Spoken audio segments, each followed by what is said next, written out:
Hey, everybody. Welcome to the Resilient Living Podcast. Today, I'm here, as usual, with my co host, Jared Wilson. And we're going to be talking about the third principle of David Holmgren's three permaculture principles. And that principle is obtain a yield, which sounds pretty self explanatory, but we definitely have some thoughts to add to that. And Well, it's some, kind of the objective, right? I mean, like, you're doing this for a reason. It's so that you can get stuff to keep. exactly. Well, and Holmgren, I think, kind of put this towards the beginning so people didn't get discouraged reading through it because, at 12 principles, you get to the end and it's like, you should obtain a yield with all of these, but you should be thinking about that from the very beginning. Yeah, And sure. so, when we set up or design a system, we want to make sure that that system has a better output than input. Yeah. Um, Well, like any business, right? If your mhm. overhead is in excess of your income, then yeah, that's not going to last long. And absolutely, gardening applies. Yeah. Yeah, whether it's gardening or any other portion of permaculture, whatever we're putting an effort into, we should be seeing a effort or a A net gain. benefit or a Yeah. yield or a net gain out of that.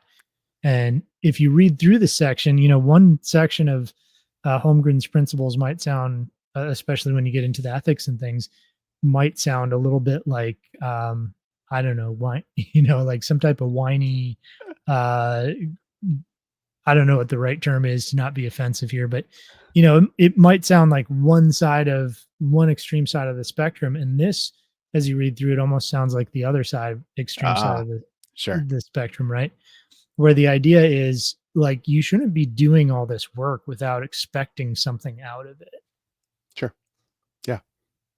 Makes So, sense. but yeah, the real core kind of idea in the principle of obtaining yield is to design the systems that produce useful energy, goods, value. It should be all of those, and your yield might be fruit, it might be vegetables, it Yeah. might be saved time, it might be, uh, you know, relational capital, or Oh, sure. you know, things like that. So there's actually a lot of different things that this could be applied to. Sure. I think in my personal experience, saved time is the one I often overlook, but it's the one that's been the most impactful in my life is, if I can just save just a couple minutes a day on that one thing, it adds up so much. So, yeah, Yeah. Well, and there's the old slogan for the ATMs is time is money, that's right? right. That's right. Um, and And you don't get it back. Like there's a lot of right, things I can recoup more of. I can end up getting more money. I can end up with more acreage. I can't get my time back. exactly. Yeah, time is I think probably the only commodity that you can't. And maybe it's not a commodity, but it's something you can't get It's a back. consumable. So, Yeah. yeah. Yeah, exactly. It's a consumable. And so when we're investing time into something, we don't always have a 100% guaranteed return or return on investment, Right. but we should recognize that whatever we're doing, we should have that intention designed into it. And then we need to go back to accepting feedback. Yeah, we Yeah. gotta evaluate. Was it Mhm. effective? Can I tweak it? Do I need to just drop it? Maybe it's a sunk cost, and we're just like, nope, that didn't work. Yeah. Well, one of the previous principles that we talked about was observe and interact. Yep, exactly. And so to step back and to observe how did my actions and my choices and the things that I was doing, how did those respond? Yeah, Like, how did those things turn out? And then react based off of that. Or I actually don't like the word react a whole lot, but okay, um, you're responding to the situational awareness that you're bringing to the situation, sure, based on the different uh, outcomes that you got from the first attempt or the second attempt or the third attempt. right, Um, sure. it's like my first garden. I think I've told this story before, but my first garden, when I started realizing how important eating better Mm, was an abysmal failure. uh, It was, something Megan had found on Instagram, or I don't know, what Pinterest, I think, was the big thing back then. Yeah. Oh, yeah, yeah, yeah. Yeah, and it was a like a palette, like kind of horizontally angled a little bit Okay. or vertically angled a little bit against a wall, and then you kind of fill the The slats little with. voids with soil or Yeah, whatever. yep. Okay, sure. I was like, "Oh, that's cute." Yeah, sure, why No not? clue as to why it would work or wouldn't work. So, and the pictures look great on Pinterest. They've Yes. got peppers growing out of them and tomatoes and Sure they everything's did. grown out. It looks great. Of course, they just transferred those to the thing for the day to take pictures because there's no way that would work that way. No, no, Um, no. so I try this thing. We get, a handful of peas and maybe a little bit of lettuce off of it. That's it. And I'm like, well, Right. I've got to learn why this didn't work. Yeah. So I observed. Yep. Now I'm interacting. Yep. Now I'm reacting in a certain sense to what I observed. And because I need a yield out of this, I'm not doing it Yeah, it's just to look pretty. intentional. Yeah, this is we're doing this. Yeah. Yeah. And we're going to talk, one of the future principles, I believe it's principle 8, is about, I call it function stacking, but let's see, in the literature, it's called, um, actually, I don't even remember. So we'll just stick with Function function stacking stacking. works. But it's the idea that everything serves multiple purposes. Definitely should. Yep. Well, And even the like more, our EDC bag, haul last week. If it's in your bag, it really should serve more purposes than just one. yeah, yeah, exactly. Nothing should do one thing. Mhm. Um, and you should have an output from something else that becomes, An output input to from something. A, Yeah. yeah, becomes input Yeah. B. And um, the easiest way to explain this is chickens in a garden. Yeah. So my primary outcome from my egg layer chickens is eggs. That's mostly Yeah. what I the That's what they're there that's for. 70% of what they're there for, right? But they're going to take scraps from my garden, rotten tomatoes or kitchen scraps or whatever. They're going to turn those into eggs. Yeah. But Right. on top of that, if I set it up right, I can take, leaves and dead debris from my forest and grass clippings if I'm mowing my lawn or whatever else, wood chips, things like that I get for Yep. free, throw them Right. all in with the chickens along with, all the other stuff we talked about. And now they're making compost for me. So they're making eggs and compost Yeah. and they're taking care of a waste stream. And so it kind of goes full circle. Got garden scraps go to the chickens. Chickens eat Yes. that, make eggs. They excrete that out and mix it into something else, and it makes compost. And that compost goes back on the garden to make better vegetables the next year. Awesome. So that's a very, very small or a very tight example of kind of closing the loop Yeah. to make sure that you're obtaining a yield. But yeah, and well, we've talked about it before. Like, you have your ducks, so you set up your water basin so that it can flush out and provide nutrients to your trees. Your pigs, are going to root around the trees to get the nuts. They're all of this big old long circle. Yeah. Yep, absolutely. So I've got a few quotes as I like to do, just throw in some quotes for each of these. And the first one that I've got is from Bill Mollison, and he was the co-founder with David Holmgren of the concept of permaculture. And what he said on this topic was that permaculture must be productive. If a design doesn't yield or improve your life, it is just gardening with extra steps. Oh, yes. Right. And I think we'll kind of keep coming back to that idea because what the idea of design, and throughout this entire series that we're doing, design is so important. You're actually, you're writing down your goals, you're looking at your property, and you're putting all that into something called the design. Even if you don't put it on paper, you're always designing your home, and you can design it poorly or you can design it well. Yes. And thinking about, does that design, how does it impact all the other systems that I Sure. have? Is it net positive, or is it a waste of my time where I'm going to spin my wheels? Right. Right.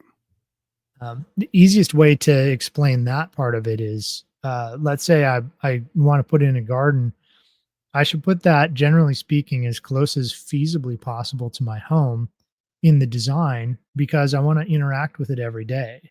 Yeah, right. Yeah. And I Keeping don't want bugs to waste. out Mhm. yeah. And it's a waste of my time to walk to the far side of the property to work on something that I'm going to work on every day. Sure, sure. It's good Same with the, exercise. yeah, it's good exercise, but there's lots of other ways to get that. Yes. Um, and so now, additionally, I should think about putting my chickens near my garden because I know my chickens are going to integrate with my garden in Sure. two ways. And so if they're too far away, then it's now I've got to walk my compost from my chickens back to my garden, wheelbarrow or whatever. And I have to walk all the scraps from the garden to the chickens. And it becomes a lot dramatically less efficient the further the two get apart. Right. So, stacking those functions, thinking about where they sit on the property, all of this is going to make a huge difference as far as as far as obtaining a yield and maximizing that yield Yeah. as I mean, well. you're saving that's your 5 minutes a day. You're not having to walk all the way back. Is like when we first bought the place, they had a garden, but it was way in the back. And I looked at that. I was like, no, I'm not about to walk all the way back there to go garden. That's no, Right. Yeah, I saw that one. That's a long ways back there. it It's is. it's not really viable, No, unfortunately. it's not. It's good soil back there though. Maybe I'll just move the soil up. Yeah. Yeah, you could do that. You could scrape it and move it up or find another purpose for it like perennials. Yeah, right. We got a comment here, just asking if we have heard of Gabe Owens. Oh, Sounds familiar, but I'm not especially familiar. Like nope. the name sounds familiar, but I don't think I'm aware. Hmm. So fill us in, and we'll. I'd be intrigued to figure out more about Gabe. Um, yeah, owners, Gabe owners. I read that wrong. So yeah, let's see. We talked a little bit already about closed loops or closing the loop as much as we can, because that's really going to help increase our yield. Sure. Yes. I've talked before about stone lines or Yeah. other gabion walls and other things to catch what would otherwise be waste as it goes downhill. So capturing that and holding that, like we talked about last week, capturing energy and holding Yeah. that energy Right. is going to be a way of increasing our yield. Um, so what people will notice is an kind of an ongoing, reoccurring topic here is that everything ties together. Always does. Yeah. Um, One of the big mistakes that people miss in doing this is because they're thinking long term, they don't think about the immediate returns. Okay. Um, so it'd be kind of like thinking about your retirement, but not paying your mortgage, Oh, right? okay. Sure. Or not buying food Right. because you're too focused on the future, but you're going to fail with In the setting short term. aside for your retirement because you'll starve to death if you don't get food, Right. right? So as we're thinking about obtaining a yield, we need to think about short-term yields and long-term yields. Um, so the way to think about this would be maybe this year I plant a garden, but I also start on an orchard. And as I start on that orchard, Sure. it's maybe 10 years out before it's really producing much, Yeah. but I've got something that I've put in that has, this year it's got an annual return. Sure. Sure. That makes good sense. I like that. Yeah. Yep. So we need to, so now it's kind of that balance of I'm paying my existing bills, I'm taking care of the soil. I'm building all of this for a long-term benefit, but I'm making sure that I'm fed, that my family's fed, that, things are taken care of, Yeah. Yeah. short term as well. Well, I mean, that's the, I want to say you said it was a Chinese adage of, planting the tree that you won't get shade from, of thinking about that future generation. Like I want to build up infrastructure that I may not get the benefit directly from, but it's that investment. Right. Yeah. It's something along the lines of the measure of a society is how That's willing men who would never sit under the shade of a tree are to plant one. right, right. Um, yeah, absolutely. And I was watching a video the other day where somebody was talking about having been in a managed forest by some of the Native Americans, Oh, okay. and so it was one of the few managed forests that hasn't been destroyed, essentially. Oh, wow. Okay. And so it's still producing huge amounts of food by itself, as is. And there's some Right. really interesting research that's found that a huge majority of the Amazon basin I've is, read that. Yes. yeah, is It's actually, still working. Yeah. it's not only is it still working, but it's like it was an Mhm. intentionally planted food forest Right. ecosystem. Yep. Um, and then there's something called terra preta down there, Okay. which so terra preta in the Amazon, basically the issue with rainforests, they're kind of like a really wet desert in Okay. that they tend to be very sandy and water moves through them very Uh, quickly. oh, So it strips all the mineral out of the soil, and so these plants have very little actual nutrients to work with. interesting. And so the people of the region, however they discovered it, what they were doing is they dig out these big pits, and they poop and pee into a jar, like a very Okay. crude clay pot, Okay. Yeah. right? Right. So they throw that into these holes, and then um, it's debated as to why or what, but basically they figured out that using char in the hole with the human waste got rid of all the smell. But what this Sure. did is you're adding clay to the soil with the pot, Right.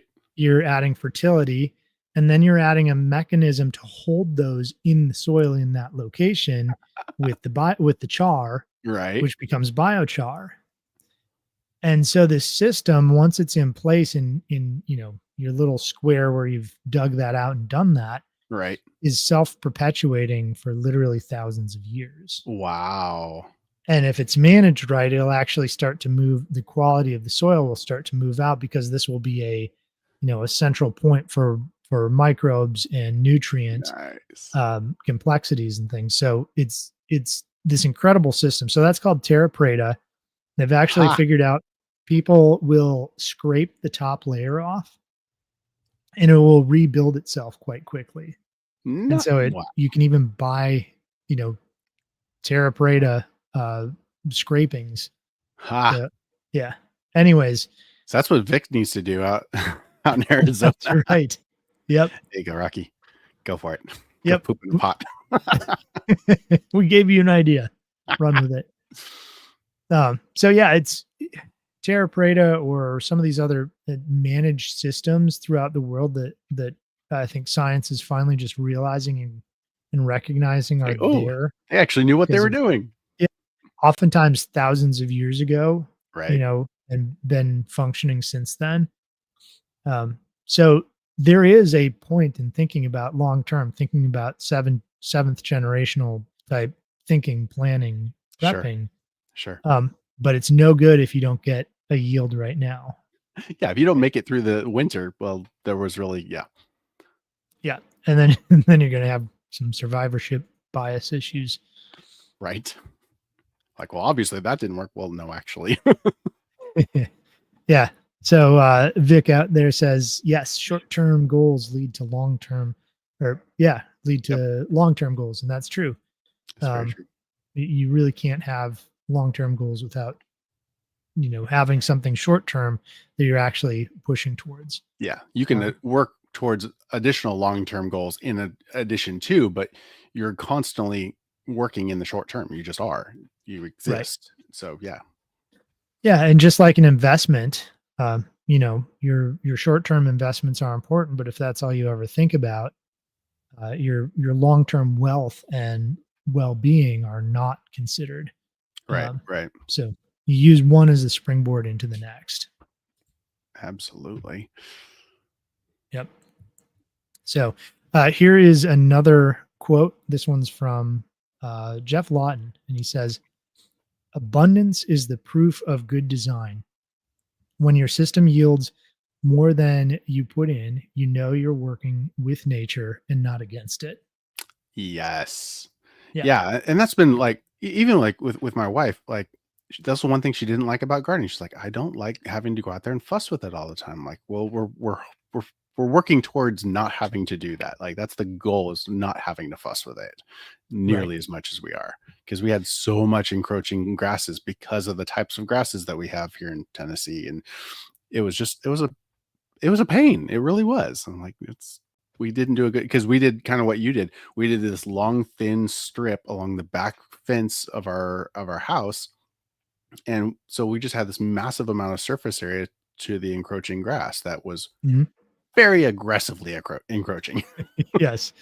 Yeah, where I grew up, that works great. You can do long, skinny gardens. right? If you do it here, now you need to think about putting in some type of physical barrier that keeps those grasses out.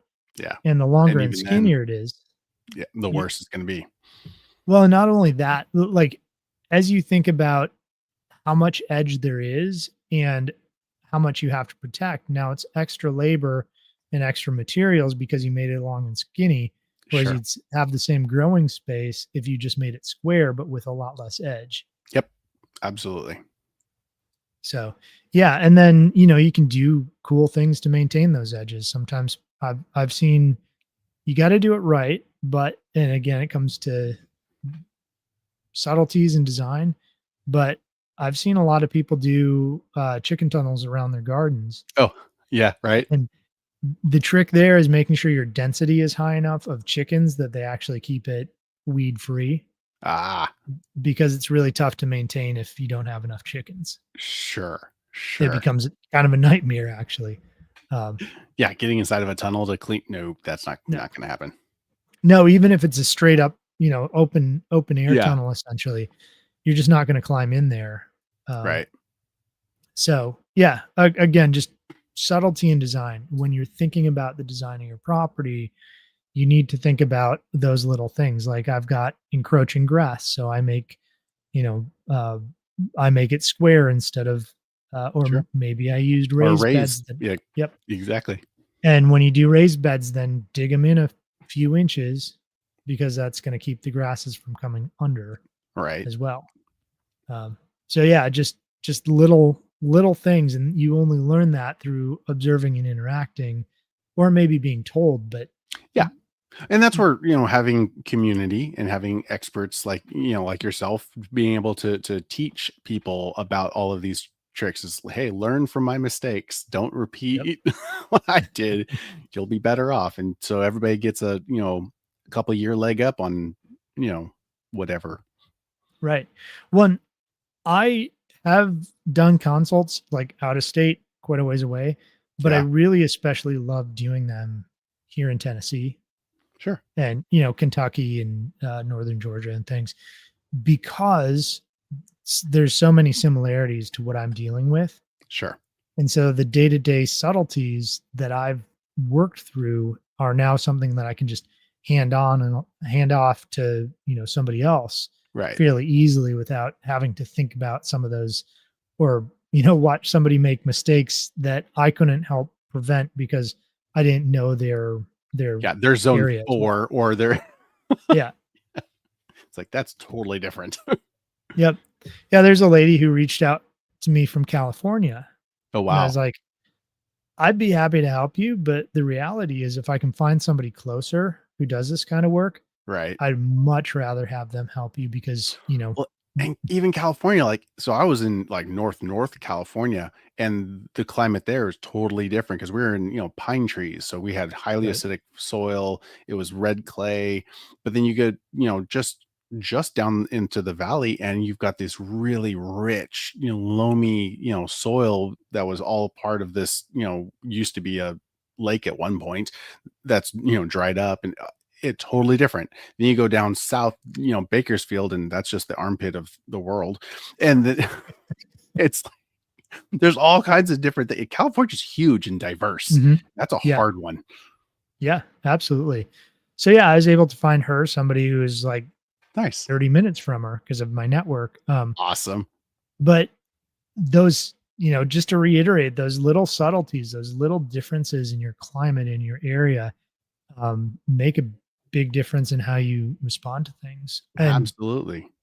driving from my house to your house, Oh, yeah, right? And Vic is the same thing. Like, yeah, yeah, these little microclimates they're crazy diverse. yep.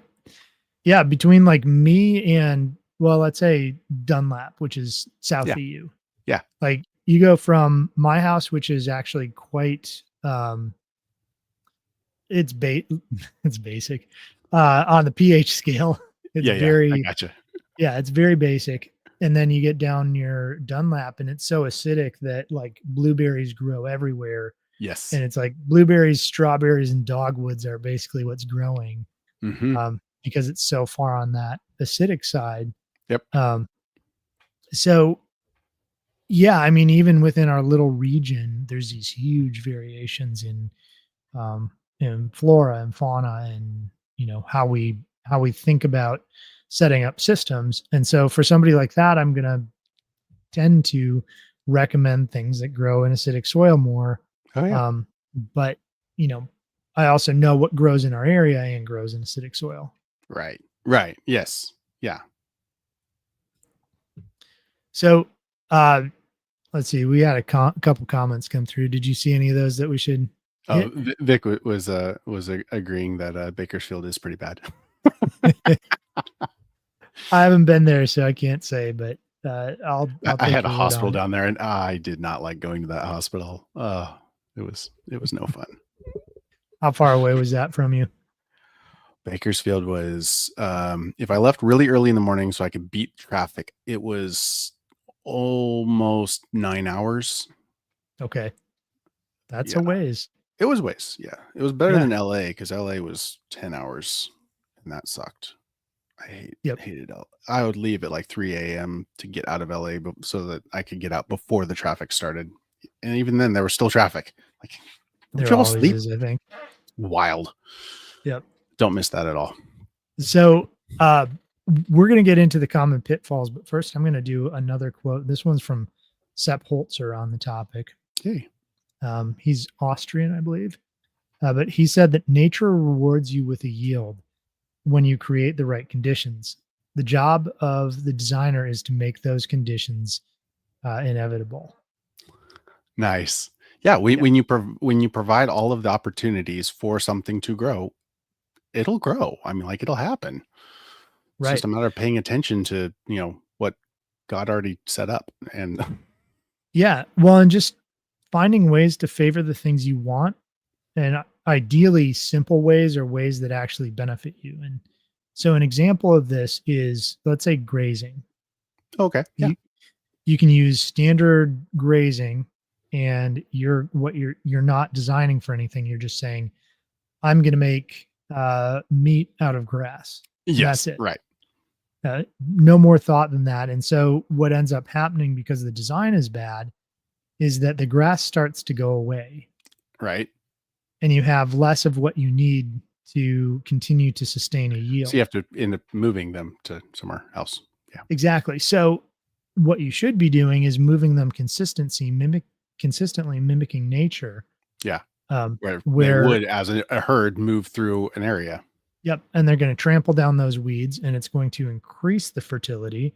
It's going to increase the holding capacity of the soil. It's going to increase the grasses and the things that those animals are eating heavily, trampling, moving on, Right, eating right. heavily, trampling, moving on. And in fact, there's a really fascinating, I believe it's on YouTube and free, but documentary on how wolves changed Yellowstone. Yes, it's awesome. Go It watch is that. If you haven't watched that, go watch it. absolutely. So yeah, if anybody watching has not seen that, I'm not even going to have hurt feelings if you stop right now and go watch it. Um, It's good. It's that good. it's so informative for understanding how God made systems to interact with each other Mhm. and how incredibly designed it is. And it starts to open your eyes to this idea that there's a way of doing the thing you're wanting to do without killing yourself. Yep. As Sepp Holzer said, who I just quoted, he also said, if you don't want the pigs, you've got to do the pig's job. Right.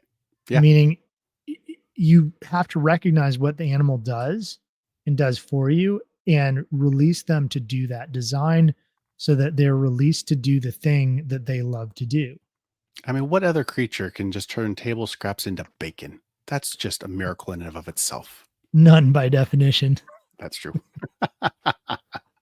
But yeah, so I guess what I'm getting at is you need to be constantly aware of and looking at, and well, let me go back. We never really described what was happening with reintroducing wolves to Yellowstone. Okay. Yeah. Yeah. So the basics are that the elk and bison and things that they're trying to bring the numbers back of were staying in one area. And so they were Mhm. staying typically by a river, Right. and they were overeating and they were causing erosion, causing these rivers actually to straighten out Yes. and run Which too changes the fast. velocity of the water, which, yes, right. Yep. And so when there were curves, it would just eat away at the edges and cause all kinds of erosive issues. The animals were unhealthy Yes. because there's nothing picking off the unhealthy Yep. No ones. predators. Right. No predators. Plus, they're staying in one place. So, a lot more issues with parasites and things like that. Mhm. And as they started reintroducing wolves to the Yellowstone ecosystem, these megafauna basically started. Is that the right word? Anyways, the I think so. fauna, Yeah. the large herbivores start to be moved around, and so they're no longer able to stay in one highly preferred spot. You're basically getting fat and sick and destroying it. Right. And so we can replicate that by moving our own animals on a consistent basis, like the wolves do to the herds of bison or you Mhm. know uh, elk and things. Yep. So something that we might not think of as being connected, when you start to see like that documentary, um, your brain starts to turn on and see that there's ways to do that. Yeah. Oh, I can mimic that. Yeah. Right. And for me, one of those big ones was watching chickens scratch. Okay. Like, they're super entertaining. I mean, chickens, one of their benefits is that they entertain you. Yeah. They're fun. Yeah. And what I realized in being entertained by them and in watching them is they scratch. And most people get pissed off because they come up and they scratch out your, flower beds or whatever. Yeah. Because they're in an area that they probably shouldn't be in the first place. Right. And they hop up on your porch and they poop.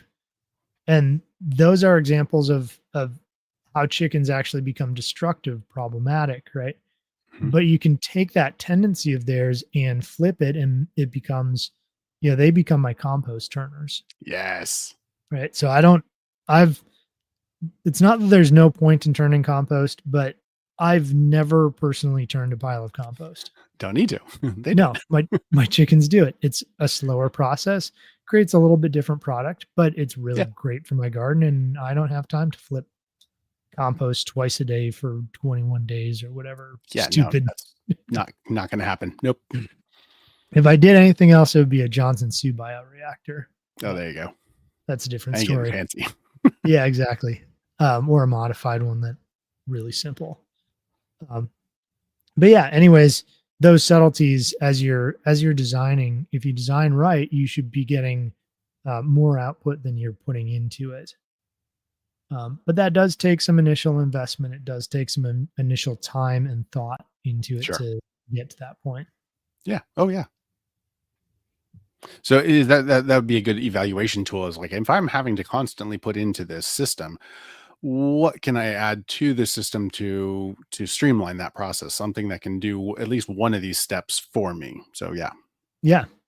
Well, so we're going to talk a little bit about common pitfalls. And the first one that I had here was designing a system that's ecological, but not productive. Ah, And sure. so I would think of this as like maybe like a giant wildflower field. Oh yeah, sure. Like it, helps dung beetles and Yeah. you know, It's good. It's pretty. butterflies, right? It looks pretty, but are you having to constantly replant that Yeah. because the varieties of things that you're growing are not appropriate for your area, Right. or maybe it's not being grazed in a way that the ecology should be, and so Hmm. you're missing something that makes it not come full circle. Right. Yeah. You're like Uh, almost there. Not quite. yeah, and so now you're putting in these constant inputs to make something that appears ecological, or appears to be a ecosystem, but it's clearly not because you're having to put constant inputs into it. Hmm. Hmm. And you're really not getting anything beneficial out of it. And so the idea of a wildflower patch is great and it's pretty and you can maybe the beauty is part of, Yes. your yield. Yeah. But if you're doing it in such a way that it's constant work for you, constant extra cost for you, you're Yes. having to buy seed, spread seed, prepare the ground, you're doing it wrong. Yeah. Right. Yeah. You can totally have a beautiful area that takes care of itself. Mhm. Yeah, or you can, another way to look at this where you're designing a system that seems ecological but it's not productive is you could be planting trees that only have one purpose and that's to look nice. Oh, yeah. Right. Oh, yes. Bringing in mulch from a mulch company instead of just using, something that's coming off your property or wood chips or something Hmm. else that's a totally viable organic substance Hmm. that is free or cheap, going out and spending a bunch of money on it, putting in edging so it looks nice to the eye. Like Yes. some of Right. these things, they don't have a yield.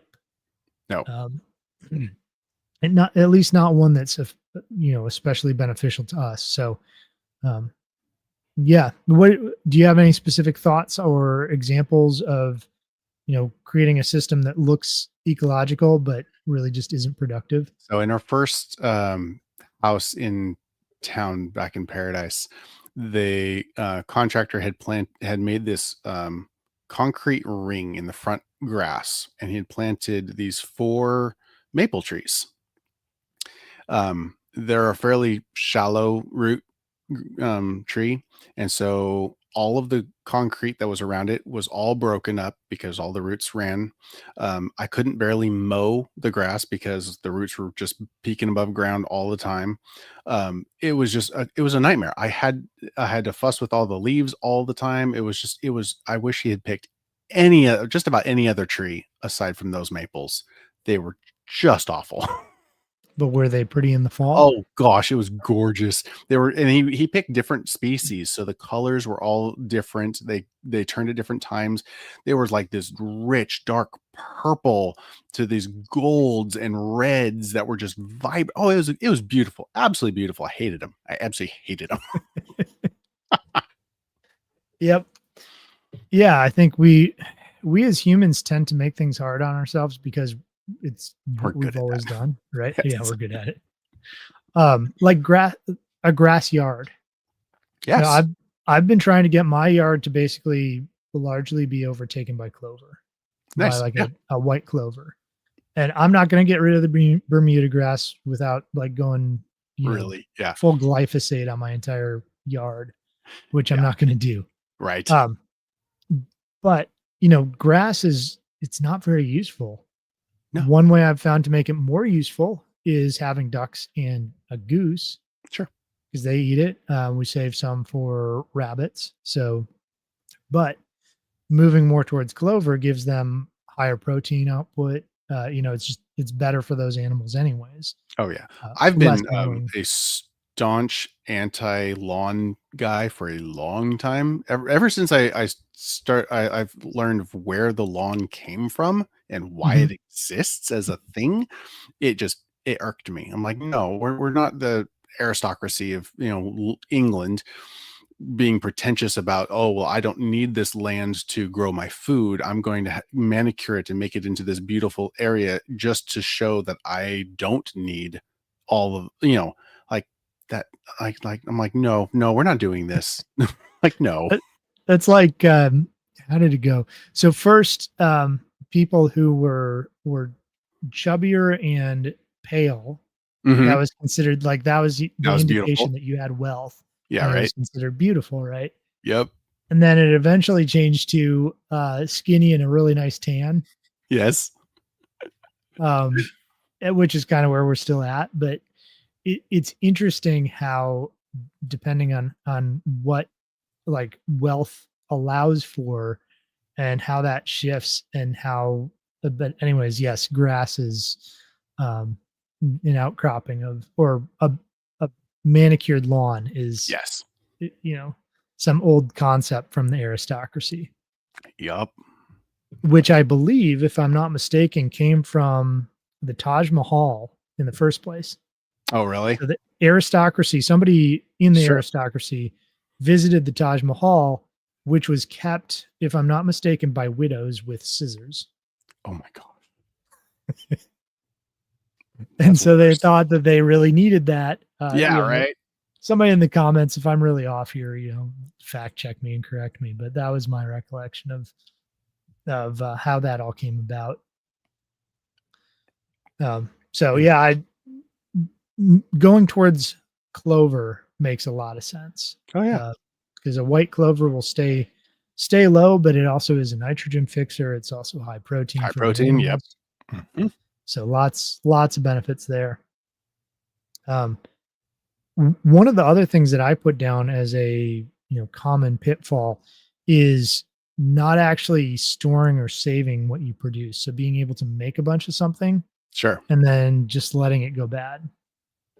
Well, that's a hard one because, like, and that's one of the reasons, like, Megan and I had discussed, getting some freeze dryers was Mhm. because so, like, we had planted a whole bunch of tomato plants, and, of course, they all come to at the same time, and so we were just inundated. We're like, I don't know what to do with all this stuff," and, the only thing we could think of was, like, we if we freeze dry this, then at least we can do it quickly and just get it off the the plants.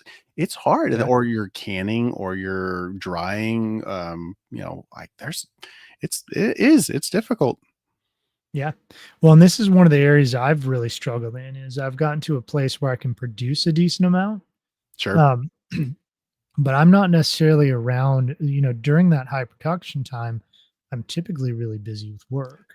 So you can't harvest. Right. And so Yep. then it kind of falls on my wife and kids to do the harvesting and Sure. the Preservation. Yeah. preservation as well. Yep. Um, and so they're getting old enough that that's becoming more viable. Sure. And that's good for them. That's a Mhm. good, skill to have and knowledge to have. Absolutely. But it's also a lot of work. Yes. And there's so many different ways to preserve Yeah. too. So one of the ones we've actually fallen on that's just so dead simple easy, depending on what you're using it for, is actually just freezing the stuff. Just Oh, yeah. regular old freezer, right? Right. So Um, if you got room for it, just throw it in the freezer. We'll deal with yeah, it later.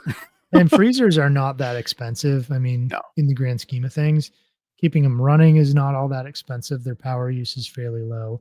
Right. Um, so the issue there is a lot of things you would think of freezing, you might need to blanch or do some special preparation. But what Sure. we've found is if we're making a soup or stew out of it, it Mm, doesn't really matter. sure. Because you're So gonna that's boil it anyway. yeah, exactly. And so we end up doing a lot of their meat centric soups and stews, but then they have our, frozen veggies from the summer and fall in them Nice. as well. Yeah. Sure. Um, Takes up more room. There's some downsides, but it makes the actual saving of it a lot easier. Mhm. Or Oh, yeah, that's a preserving of lot it. faster. Just throw it in a, Ziploc or, um, we did, we got a vacuum sealer, and that helped with some of those bigger, bulkier things that just suck them down, and they freeze up nicely without any air in them. That helped. Yep. Yeah, another one that I'm actually pretty fond of is you can get for your, vacuum sealer, a lot of times you can get these caps that will go over mason jars. Oh, yeah. Yes, ours has that. It has the tube that you can Yep. just put and it just goes right on the mason jar and just Yeah. awesome. So let's say you dehydrated a whole bunch of mint from your garden. Yeah, You can right, throw it in a container, suck all the oxygen out, maybe even put in an O2 absorber of right. some sort as well. which you can use those hand warmers. Not sure if you're familiar with this, You can, but the yeah, chemical hand and foot warmers. yeah, yeah, yeah. It's the same thing that's in a lot of the O2 absorbers, but it's Interesting. typically cheaper and more available. Oh yeah, Or if I've got them in yeah, the shop. yeah. That's I'll So have to play with. the oxidizing process that happens in them is what soaks up the O2. Sure.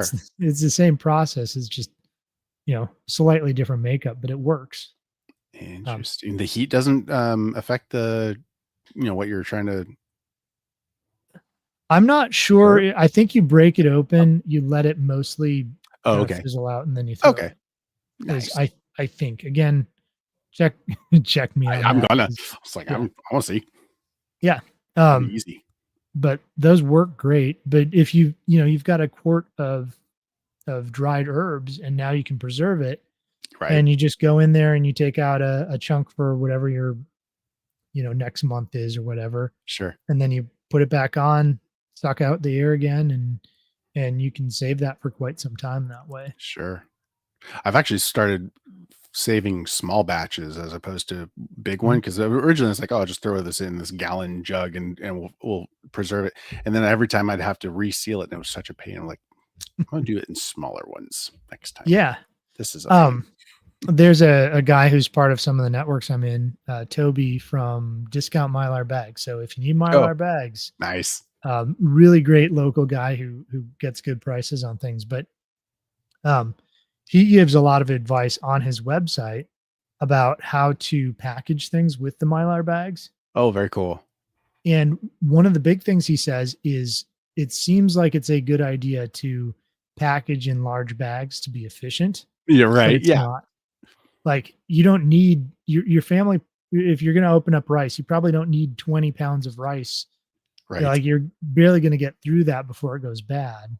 Yes, Um, exactly. I'm like, if you got 12 kids, then yeah, mhm, maybe, but yeah, right.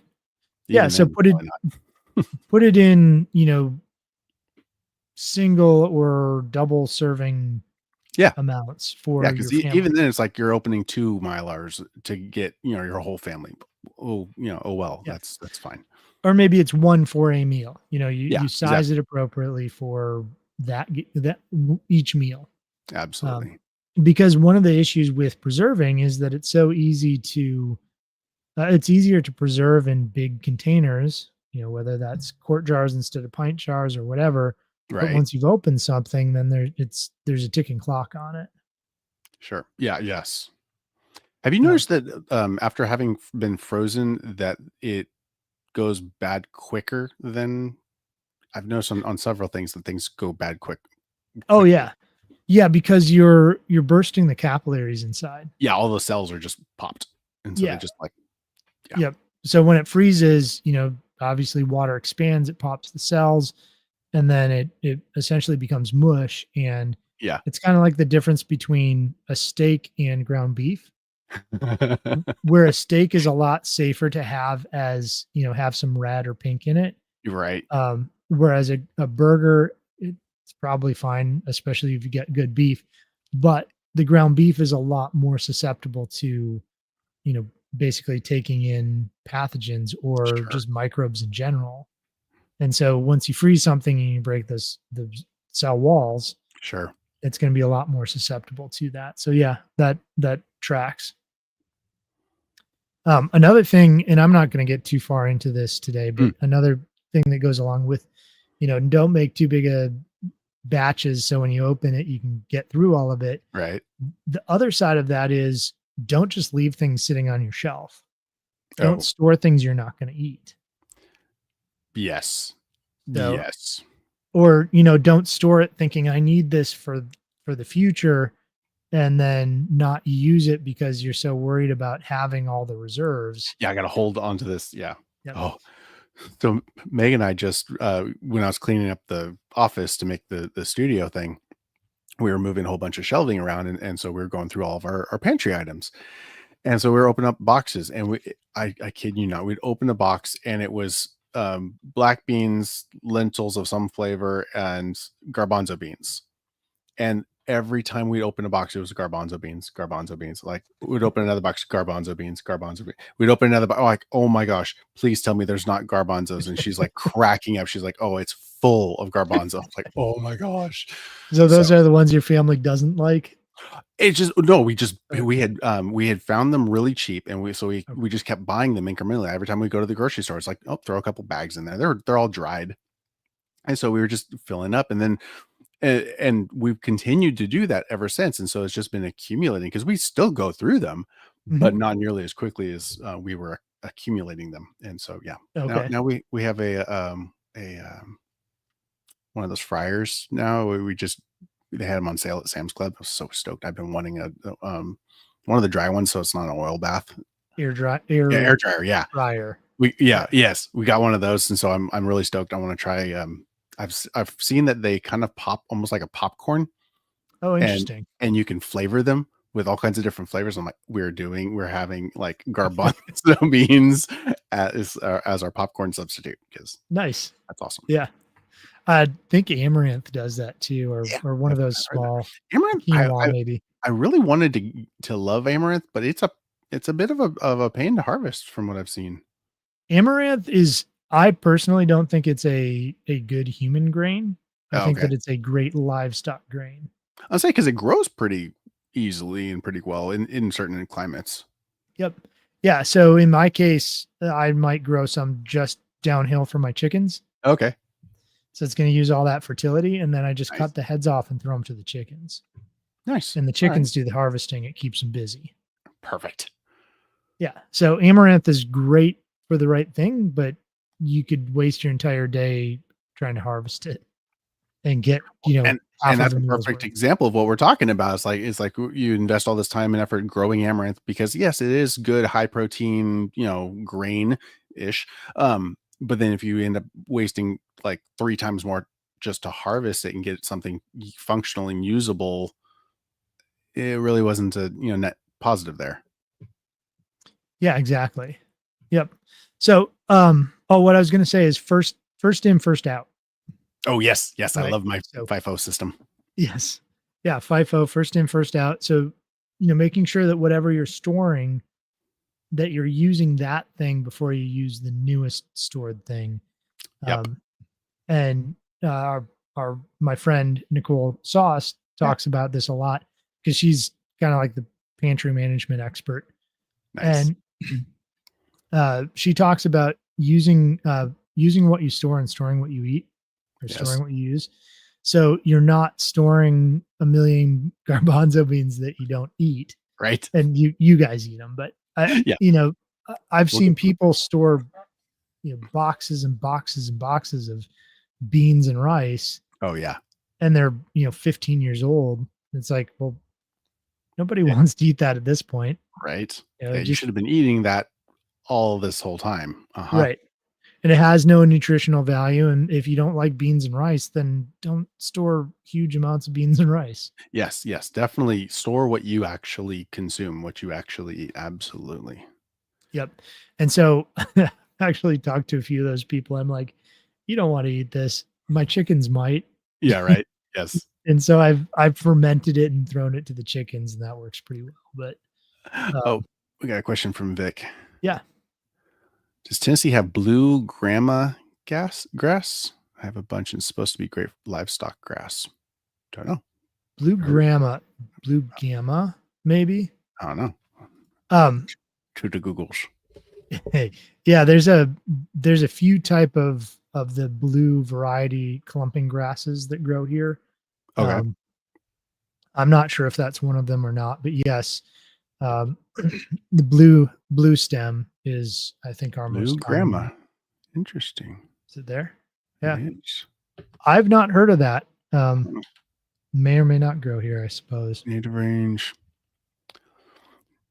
Stretching from Alberta and Manitoba in the north, south through the Rockies, Great Plains, Midwest, all the way into Mexico, Hmm. right down through the middle. Yeah, that Interesting. sounds like drier, Does. drier regions. Yep. Typically found in dry prairies, plains, can grow in a variety of well drained soil types. Hmm. Okay. Yeah, so for certain Interesting. climates, that would probably be a great, grass. Yeah. Yeah, for sure. All right. So the last common pitfall that I put down here is Yeah. relying on external inputs because internal yields are not being captured.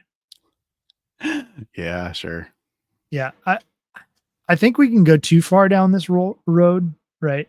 Where it's you're not raising your chickens right unless all the food comes off your land, or um, No, we're not being our snobby, nose to the air or whatever. Like, no, but chickens have to eat. But if you can grow anything, or you can just have them eat what you already do grow, do that. I mean, why not? right. And I'm okay with bringing some inputs for my chickens Yeah, because now I'm not having to input eggs to my household, right? yeah. Well, and you want them to be healthy, and they're Mhm. not necessarily going to get all of the nutrients that they need in your yard. Right. And I'm moving more and more towards that. Oh, absolutely. That's the goal. That's the end goal. But that's that, in the future, that's what we're working towards, not our immediate. Right. And so the way I'm looking at it is the more I can disconnect from that system, the less I have to exchange money for the things that I'm going for, the better Yep. off I am. Yep. The more We're building free I those am. layers of resilience. Yep. Yeah. It's one thing at Yeah. a time. And so the more you can reduce, and we've talked infinite ad infinitum on this, but it's always worth reiterating. The It more is. you can reduce the exchange of money from one person to another, we're taught in traditional economics, the economy always needs to grow, it always needs to get measurably bigger, uh, Right. and that's how it's built. Is that needs to happen, or it collapses under its own weight. But do we really want to buy into that house of cards, or do we want to be more resilient and stop putting huge chunks of our income towards uh, towards basically building that house of cards bigger and bigger? Right. And the more we can do that, the less tax liability we have, Yeah. the less we're paying for these systems that most of them I consider pretty evil. Um, Even if you don't go down the conspiracy rabbit holes, just the stuff that we know on the surface, I was we're say that funding with our dollars. there's a lot of stuff that just is not good that is Mhm. in our systems. And I think pretty much everybody will agree on that. It's like our food isn't entirely food anymore. Right. Our healthcare isn't entirely health or care anymore.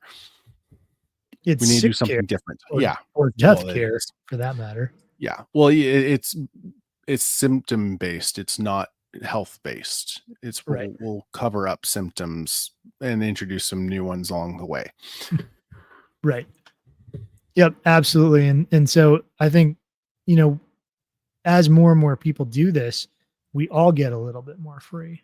We do. You know, the things I'm doing, 'Cause it's but functionally it's we're taking responsibility for ourselves and our community, and that's where freedom comes from. It is coming from us taking responsibility. And so the more responsibility we can take, the more freedom we will end up having, and the more freedom our children will have. yeah, yeah, exactly. And the more freedom each generation after us will have as well. Yep. They continue carrying that torch. Mhm. Yeah, and if we do our job right, there should be a certain amount of that self-sustains Yes. or gets better. Yes. If I plant a pecan tree, that should get better, after I'm gone. Like, it should Mhm. be a long-term benefit. Um, there was I don't know where it came from, but this little story, and it was about basically a grandpa holding up an acorn to a little kid, to his Mm, his grandchild, and yeah. asking, "What do you see in this acorn?" And the grandfather's thinking, "Oh, it could be it's tiny, but it could be a giant tree, right?" Sure. And the kid says, "I see a forest," because that's really what it is, Sure. right? It's that Um, starting point. yeah, because that tree now is going to put out More. millions of acorns. And those are going to create trees that create more. Yep. Mm-hmm. And so that's the kind of mindset we need to have, is realizing that that oak tree takes a long time to build. We need a yield in the meantime, but Yep. we should also be recognizing what we're building and that there's an investment in that, a Mhm. long-term investment in that. And that's what this podcast is about. That's what this community is about, is just that, it's community. It's having a place for people to have that common mindset of wanting that exact thing, of being able to live in a better world and to be able to pass down the better world to their kids. And that's what this is all about. Yeah.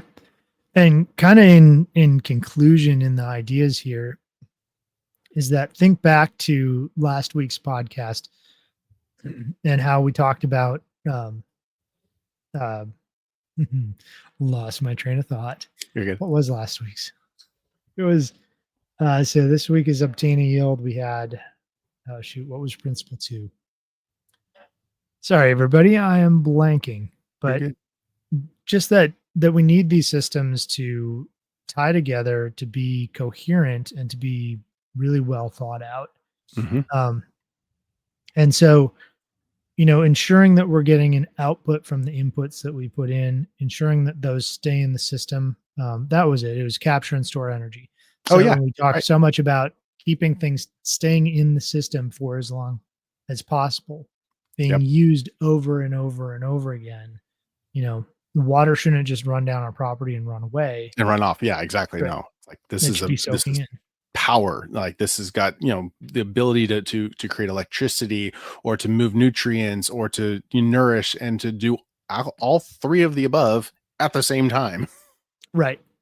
Yeah. And sadly, as the United States, our largest export by far in tonnage every single year Yeah. is topsoil. Oh gosh. Really? Yes. And we don't get paid $1 for it. Because it just runs out down through the delta. Yeah. Yeah, that It's, sounds about right. yeah, it hits your stream, your local stream, which hits your local river, which hits eventually the Mississippi or Yeah. whatever, system you're nearby. Well, and I don't know if it's still true, but I know at one point it was in the early 2000s. There was a report that 50% of our water supply was lost due to leaks, to internal infrastructure leaks. I'm sorry, 50%. Like, that's a huge number. That's a huge number. And that's really what we're talking about here, is like, if you have this infrastructure on your land, you want to keep it, you want to take care of it, you want to be a good steward of it. Yeah. Yeah. And if we're losing things, if we're dramatically losing efficiency, we're reducing our yield. And so this very closely mimics, you can paint on top essentially um, economic systems, right? That as you Yeah. reduce efficiency, you reduce the yield, you reduce the net until you eventually get to no net or No, negative yeah, net. or negative net. That's where we have been for a while. We've just been constantly feeding people into the system to keep the system functioning ish. Yeah. Yeah. I mean, our current economic system is a Ponzi scheme. Let's not make our homesteads a Ponzi scheme. Right. Yes. And in some ways, it's hard not to, because we want to see things kind of rosy. Yeah. Like, We want to see you know, the pretty Instagram version of our of what it could look like. yeah. Or even just, I might calculate the cost of keeping my chickens differently than I should. Oh, yeah, sure. Yeah. I think one of the big errors that people tend to make in calculating, what their efficiency is, what their net yield is on a homestead, and especially when they're selling product, is they don't calculate their time, Yes, absolutely. or they value their labor at like $10 an hour or Right. something. And we should be valuing our labor as much as it is valued elsewhere. Sure. And then we're really going to be pressed for finding greater efficiencies Mm-hmm. and reducing as much waste and trimming out. I hate the term trimming out the fat, because Fat's actually good for you, but Well, you trim out um, the fat for a purpose because you're going to render that down and use it for stuff. So there it's you a go. good That's thing. right. That's right. Okay, I'm Because we're back good. on board with it. We're good at homesteading. You've convinced me. I dislike the term anymore. Um, so yeah, keeping that efficiency high so that your yield is high. It's easy to burn out if you're not producing a yield. Yeah. Right. Like you're gonna at some point go, why am I doing this? Yeah. Oh, yeah. Oh, there's so many homesteaders I've seen, like, they hit that 7 to 10-year mark and they're done.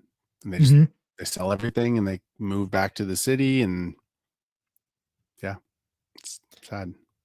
It is. And it could have been avoided by avoiding putting yourself in a position where you'll burn out, designing things that require constant input, um, Well, where you and can't step away from it. we're raised in go to work the 9 to 5, you're just go, go, go, work, work, work. Like that's normal. Like it's that constant effort. Like, oh, well, that's what I'm supposed to be doing. Like, no, you should be refining your system and freeing up time, not Right. constantly burning, at both ends, if not all, three. Both ends in the middle. Yeah, and in the Um, middle. Yeah, exactly. yeah. And that's why I love having this community is because we can help each other. We can be there for each other to encourage one another, to share lessons learned. So yeah, if you're not already part of the Discord server, please here I'll put a link in the chat. Go join the Discord server, where we can talk about what is going on in your homestead, struggles you're having, successes you're having. That's what this is about, is providing a place that we can work together as a community to build a more resilient nation ultimately. Yeah. I mean, we see all the issues and it's easy to complain, easy to whine about it, Yep, easy to blame somebody for it. absolutely. But it's a lot harder to go out and do something and make it better for yourself. But it's in another sense, it's not that hard at all. It can be little steps, It's little little steps. things. Exactly. It's Right. that incremental responsibilities. Like, no, I'm going to take responsibility for this one aspect. I'm just going to do this one little thing. Yeah. It'll make it just a little better. Well, and you and Will last week talked about being prepared, like having, your get home bag Yeah. and, people think about bug out bags and think, that's preparedness or rice and beans, that's preparedness. And it's like, no, actually 90+% of it is your mindset. Yes. You know, Absolutely. like understanding how something works so that and thinking through different scenarios, not getting stuck on any of them because it's likely that none of them are going to happen the way you've envisioned them, Oh, yeah, right? Yeah. right? But working your way through different scenarios, and this is true with designing your homestead, Mhm. is step through those scenarios, think about them consistently, let that 3-pound computer between your ears That's right. run the calculations that even a supercomputer still can't. In with all the little subtleties, all the little different nuances to your property, to your personality, to your household, and who's in it, and their personalities, to your resources. If you're constantly putting that in your head and thinking through those scenarios, whether it's preparedness, whether it's situational awareness, all these things start to tie together to help you design a better homestead. Oh, yeah. Oh, Um, yeah. and, and you know, like we talked about, everything should be tied together. So let's say you want to keep your property from being able to be accessed by large vehicles, Okay. and you also want to obtain a yield. And so instead of just putting up, spending a whole bunch of money and putting up a whole bunch of metal posts in Yeah, your sure. yard that nobody can drive through, well, why don't we grow out a fast growing tree that has produce? Yeah, yeah, yeah. So let's say some mulberry trees. Ooh, So yeah. along the road frontage, we just plant a whole bunch of mulberry trees. And now we've done two things. We've protected our property from large vehicles coming on, easily at least, and Right. we've created a food product for us, for our chickens, for our pigs or whatever else, Right. you know, you've been you've taken that awareness that, you know, somebody could enter your property, and you've removed that possibility, and you're situationally aware of different things that could occur, and you've benefited in two ways rather than spent a bunch of money to, you know, stop a situation that's probably not that likely to happen Sure. anyways. Right. But having food is a necessity and is not going to be a net negative. Yeah. Yeah. I need to get some cuttings next time I'm out your way from your mulberry because Yes. Or remind me to bring you some. sweet. Yeah. Um, but you know, the other thing is, you know, thinking through preparedness, um, small things like a fence is going to keep out 90% of the people who would be a problem anyways, Yeah. Right. even if it's not a super strong, you know, amazing fence. Yeah. Um, so anyways, whatever you're doing, you should tie it together. You should make sure that you're getting as much out of it as possible. And that's not some like selfish, greedy, over the top corporate, you know, Nope. corporatism, profiteering kind of thing. It's you should be getting a yield out of the work that you're putting into something. Yep. And If it's worth your time and effort, then you should benefit from it directly. yep. And you should design it so that those things start to become kind of like passive income. Yes. Yeah, that's a good example. Yeah, passive income is a good way, yes, to as Vic just said, to close the loops. Yeah, exactly. I mean, it's like if you could write a book that you know is gonna you can be pretty certain is gonna sell well for a long period of time. Right? Well, yeah, it's an investment up front, but you've got a long term income that's, you know, passive. Yeah. Just like So a fruit or nut tree, just like, yeah, breeding rabbits or whatever. Yeah. exactly. So, well, Jared, did you have any other thoughts on the matter today? No, this is good. I like this. Good. Did you have a product of the week, or were we going to I skip totally that this week? forgot about that. I got down here and I mean, we could talk about not night vision, but Hey, plug it a little bit, and maybe if you want to show people more next week, because you've got something there that you showed me that is I pretty cool. I did. So I got the I'm doing product testing for Day Night Technologies night vision monocular. Great little product. Love it. But then at the same time I'm also testing several different companies night vision illuminators. So I built this little rig to so I can test the night vision with the illuminators. So stay tuned. We'll have a product review video coming out. You can check our YouTube channel. Actually, that's a pretty good little segue there. I like what I just did. So you can check our, there we go. You can check our YouTube channel at Resilient Living. But aside from that, or Instagram or TikTok, aside from that, you can find all of our gear at resilientliving.com. So I am Jared Wilson. I run Resilient Living. We sell emergency preparedness stuff, yes, but more than that. Come in the shop and I can help you solve the problems that you may or may not be aware of. I have books, I've got equipment, I know people like Ryan. I can point you in a myriad of different directions to solve a lot of different problems. And that's really what I enjoy doing. I've been thinking about it's like, what is it that I do? And it's not just sell equipment, it's not just sell the stuff.